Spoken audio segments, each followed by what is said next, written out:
L'énergie à l'oreille. Bienvenue pour cette deuxième saison de l'énergie à l'oreille, le podcast qui décrypte le monde de l'énergie et l'actualité énergétique.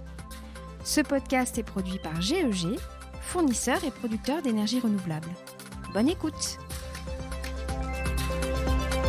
Tendez l'oreille. GEG vous parle d'énergie. Aujourd'hui, le besoin en flexibilité sur nos réseaux d'énergie se fait croissant et découle de plusieurs facteurs. Les plus explicites étant la croissance des énergies renouvelables dans le mix énergétique, avec leur variation de production intermittente. Ou bien encore, l'apparition de nouveaux usages actuellement en plein développement, comme les véhicules électriques et l'autoconsommation par exemple. Stocker du gaz ou de l'électricité permettrait donc de créer une réserve énergétique pour améliorer la flexibilité des réseaux et garantir leur équilibre. Mais quelles sont les différentes solutions de stockage d'énergie disponibles aujourd'hui sur le marché ? En quoi peuvent-elles être une réponse adaptée aux nouveaux modes de consommation et de production alternatives ? Comment permettent-elles d'ajuster l'offre en fonction de la demande ?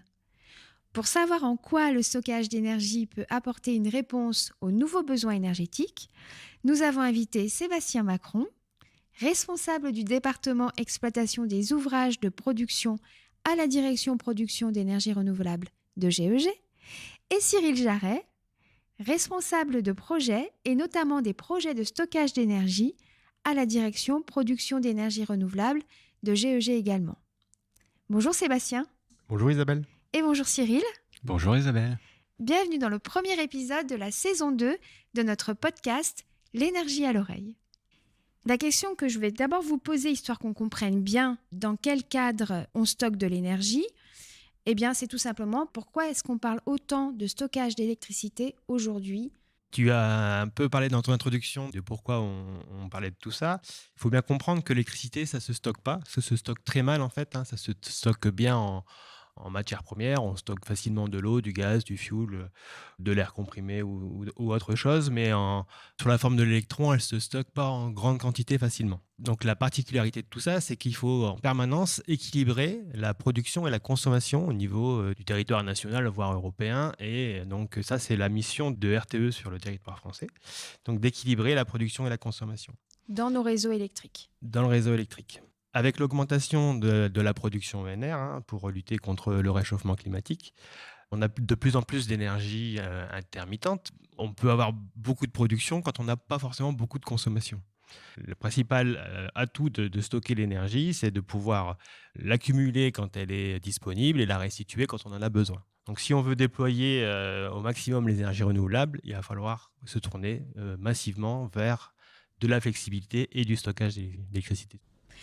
Donc Sébastien, tu viens de nous expliquer pourquoi il existe aujourd'hui autant de projets de stockage d'énergie ou d'électricité, pourquoi est-ce qu'on en parle autant.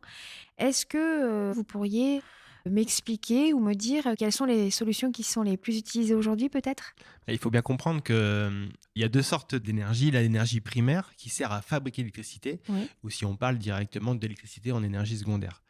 Soit on stocke de la matière première pour fabriquer l'électricité, comme on le fait avec de l'énergie fossile, le fuel, le gaz. Soit on stocke de l'air comprimé, soit on stocke de l'eau. Voilà, on stocke une matière première permettant de fabriquer l'électricité, soit on stocke directement l'électricité dans des batteries, par exemple, électrochimiques. Avant, la problématique, c'était on stockait de la matière première pour fabriquer l'électricité quand on en avait besoin.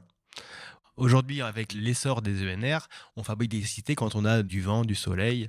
Donc, on ne maîtrise pas, en fait, quand est-ce qu'on fabrique l'électricité. Donc, on essaye de stocker l'électricité quand elle est fabriquée, donc en énergie secondaire, et pas en matière première comme on le faisait avant. La matière première servant à faire l'électricité, ça peut être des énergies fossiles telles que le pétrole, le gaz, ça peut être de l'air comprimé, mais on stocke beaucoup de l'eau, surtout dans notre région, dans la région Rhône-Alpes. On a beaucoup de barrages hydroélectriques, donc ça c'est vraiment une ressource importante, l'eau, est facilement turbinable et facilement disponible pour produire l'électricité rapidement. Tu me parlais aussi d'énergie secondaire, donc je pense que ce sont des solutions différentes. Donc si on veut stocker l'électricité sous sa forme d'électrons, c'est là où on va intervenir le stockage électrochimique par batterie par exemple, où on stocke directement l'électricité qui est produite.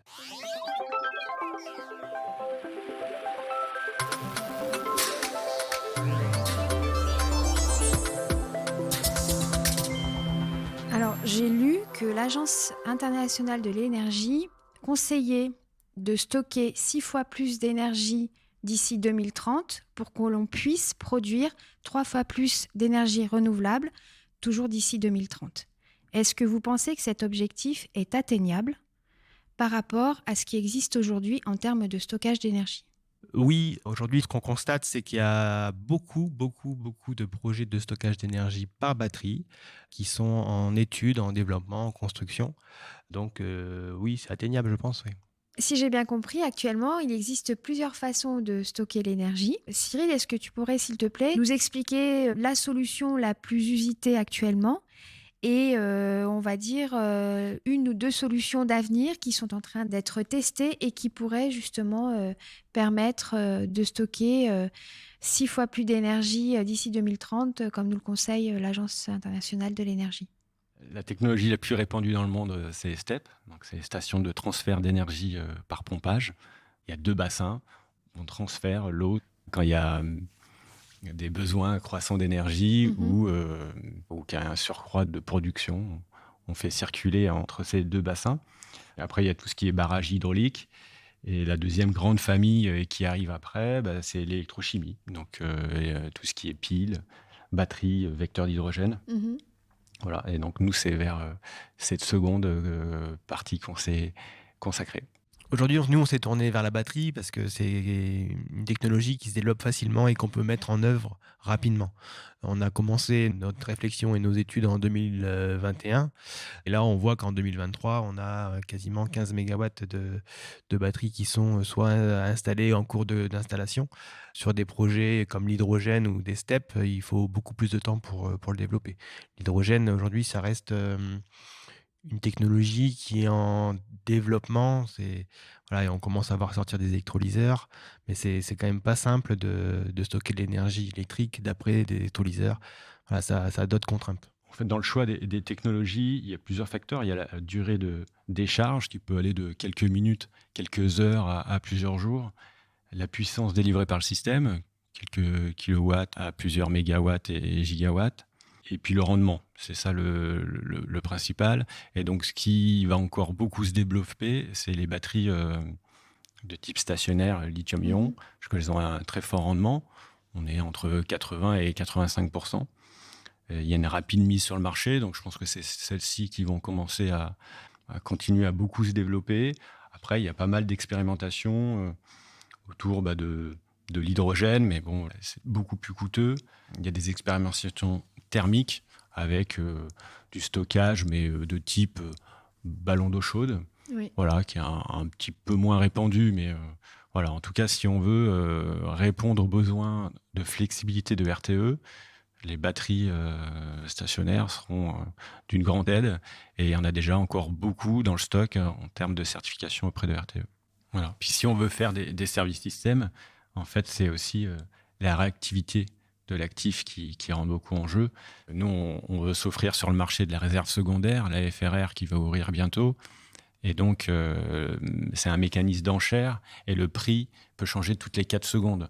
Donc, il faut avoir un actif qui soit assez réactif. S'il faut attendre 15 minutes le temps de délivrer l'énergie et que le prix ou la demande a déjà changé il y a 4 secondes auparavant, il y a un temps de latence qui n'ira pas. Donc ça permet une certaine réactivité et une réactivité certaine par rapport à la volatilité des prix. Donc effectivement, ce que tu dis, Cyril, c'est assez intéressant parce que tu vas parler du stockage d'énergie par rapport à la volatilité des prix sur le marché. Prix sur le marché qu'on peut d'ailleurs retrouver dans la saison 1 de l'énergie à l'oreille, puisque dans un de nos épisodes, on parle justement de la construction des prix avec nos experts de GEG, que sont Sébastien Milongo et Clément Nicou.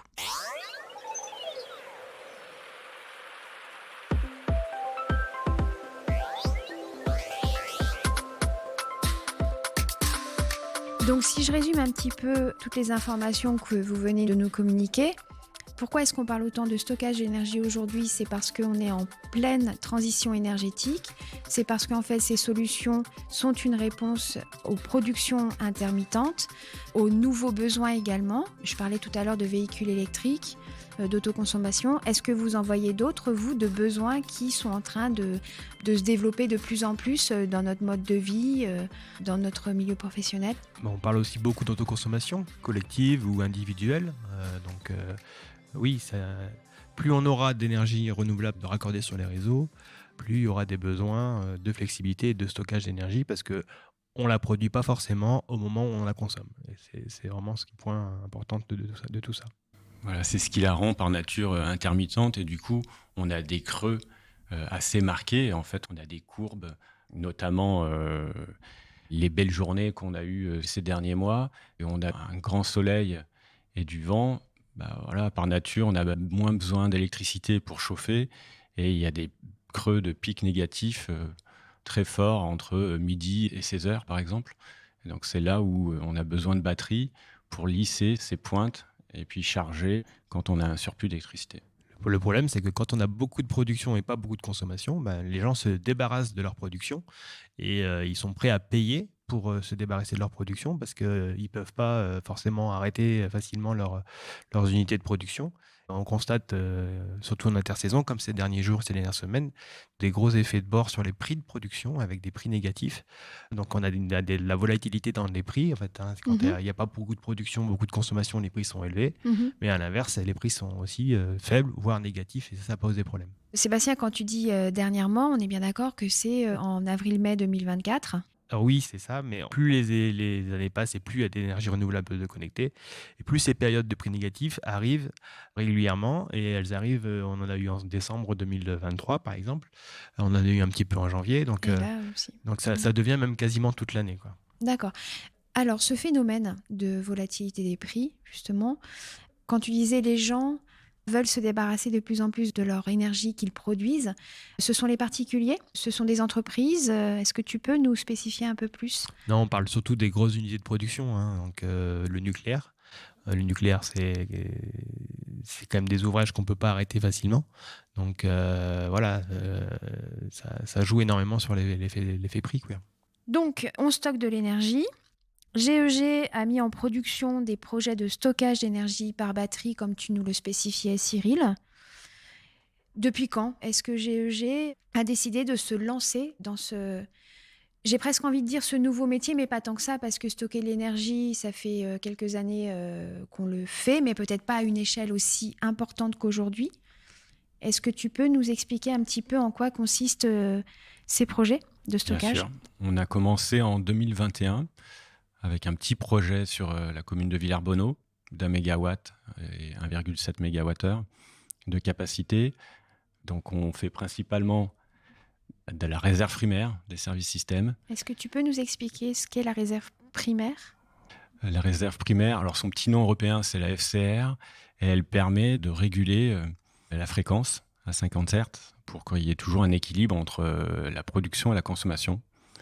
Donc on est appelé, il y a des jeux d'enchères par palier de 4 heures. C'est RTE qui nous rémunère pour soutenir le réseau. Toujours dans un objectif de flexibilité, ce que disait Sébastien tout à l'heure. Voilà, c'est ça. Et donc c'est la réserve primaire qui prend le relais assez rapidement. Et ensuite, il y a la réserve secondaire, la FRR en son nom européen, qui vient la compléter. Pour le moment, elle est ouverte qu'aux acteurs obligés de plus de 120 mégawatts. Et elle va ouvrir en fin d'année sur le marché européen Picasso pour l'ouvrir à tous les acteurs. Et donc c'est là où c'est innovant parce qu'on sera dans les premiers à être certifiés avec RTE pour pouvoir opérer sur cette réserve secondaire avec nos nouvelles batteries et puis cette première de Villers-Bonneau. D'accord. Donc aujourd'hui, GEG a mis en place 3 ou 4 projets. C'est ça. Le 4e. En fait, dans nos phases de prospection pour rechercher des terrains adéquats, on essaye de rester dans notre périmètre d'intervention de 1 à 2 heures de Grenoble. Donc le premier, c'était sur Villers-Bonneau où on fait des services systèmes, de la FCR, donc c'est de la réserve primaire pour soutenir la fréquence 50 Hz. Alors le problème de la FCR, c'est qu'elle commence à être saturée parce qu'elle a une profondeur qui est assez faible. Elle fait que 500 mégawatts. Et donc on voit qu'il y a beaucoup de batteries déjà qui sont arrivées. On a plus de 600 mégawatts. Donc le prix baisse. Et sur 2023, on a lancé un appel d'offres avec un groupement de plusieurs ELD producteurs pour un projet de plus de 20 mégawatts au total.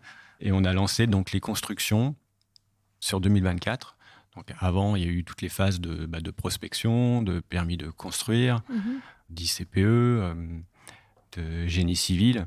Donc voilà, là, elles sont bien avancées. Donc il y a 3 projets. Oui. Un sur la commune de Vinay, qui fait Oui. 3 mégas et 6 mégawattheures. Un autre sur la commune de Saint-Avre, en Maurienne, de D'accord. 4 mégas et 8 mégawattheures. Et le dernier, qui sortira en janvier, de 5 mégawatts. Donc janvier 10 mégawatts. 2025. Oui, et 10 mégawattheures sur la commune de Sainte-Hélène-du-Lac. Voilà. Et ils sont dimensionnés pour faire de la réserve secondaire, puisqu'on est tous connectés. Et donc, cette réserve, elle passe au niveau européen, Mhm. sous Picasso, en fin d'année. Et donc, la particularité de cette réserve secondaire, c'est que voilà, on peut faire des systèmes d'enchères qui sont beaucoup plus flexibles. Et puis la profondeur de cette réserve, elle est plus large, mais elle est élastique, c'est-à-dire qu'elle est entre 500 et 1000 mégawatts. Donc on aura déjà plus de place pour les acteurs, donc on pense qu'elle sera moins saturée, donc les prix seront un peu plus hauts. Mhm. Voilà, donc pour rentrer dans notre business plan, nous, c'est des projets qui sont sur 10 ans. Là, on a fait délibérément le choix de partir sur 10 ans sur les projets de batterie, parce qu'on voulait vraiment avoir une rentabilité rapide en fait, de ces projets. Mhm. Et la durée de vie de ces ouvrages, ça sera plutôt entre 10 et 20 ans. On pense qu'avec le nombre de cyclages et le vieillissement des batteries sera bon. Donc le projet économique est bâti sur 10 ans, mais le projet technique ira sûrement beaucoup plus loin.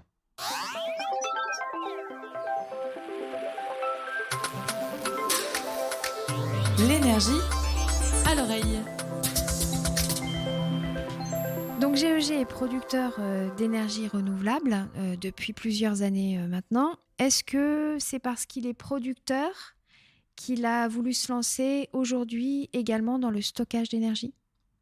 Oui, notre métier premier, donc, c'est d'être producteur d'énergie renouvelable. Aujourd'hui, on opère sur plusieurs filières, que ce soit l'hydroélectricité, notre filière historique, mais aussi le photovoltaïque, l'éolien. Et on sait que demain, on ne pourra pas sortir un projet ENR sans y associer une solution de stockage d'énergie. Comme on en a parlé, et on voit bien qu'il y a du surplus de ENR sur certaines périodes du réseau. Donc, si on veut rentabiliser nos projets et aussi assurer une continuité de la production, il faudra associer à des projets hybrides et associer de l'ENR avec du stockage. Donc ça, pour le coup, c'est nouveau. C'est un nouveau métier. D'associer ces deux métiers, en fait. Tout à fait, oui, c'est nouveau. Je me posais la question du poids environnemental de ces batteries, notamment en termes de recyclage. Est-ce que GEG a réfléchi d'ores et déjà à sa façon qu'il aura de recycler les batteries une fois que celles-ci ne pourront plus être utilisées dans les années futures ? Alors oui, complètement. On a mis une clause même dans l'appel d'offres qu'on a lancé avec les candidats pour pouvoir recycler en fin de vie ces batteries et pouvoir même les utiliser en seconde vie dans d'autres projets. Il y a des projets qui utilisent des batteries de seconde main. Donc c'est un point qui est important pour nous. Le deuxième point en complément, c'est l'aspect sécurité. En fait, parce que des batteries, il faut savoir que ça peut prendre feu. Donc du coup, on se prémunit au maximum de tous ces risques. C'est pour ça qu'on a choisi lithium, fer, phosphate. D'accord, oui. Voilà. Et donc on a mis 3 types de détecteurs dans nos armoires aussi, détecteurs de chaleur, de fumée, de gaz. On a positionné des armoires qui sont dites outdoor, donc en extérieur, contrairement à des batteries qui sont en intérieur ou dans des conteneurs. Voilà, c'est moins risqué. Et puis, on a mis plusieurs systèmes de détection, d'alarme, incendie, des trappes anti-explosion. On a mis des systèmes d'aspergeurs d'eau, voilà, avec des tuyauteries renforcées. Voilà, donc on a vraiment pris au maximum pour mettre toute la sécurité de notre côté. Et nos batteries embarquent pas de cobalt dedans, en fait. Donc c'est pour ça aussi qu'on a choisi la technologie LFP. Eh bien, merci Sébastien et merci Cyril d'avoir partagé avec nous votre vision sur l'importance des projets de stockage d'énergie dans la transition énergétique et son besoin croissant de flexibilité dans les territoires. Au revoir Isabelle et au plaisir de te retrouver sur nos ouvrages pour te les faire visiter. Avec grand plaisir. Merci à toi, c'était un plaisir. Merci.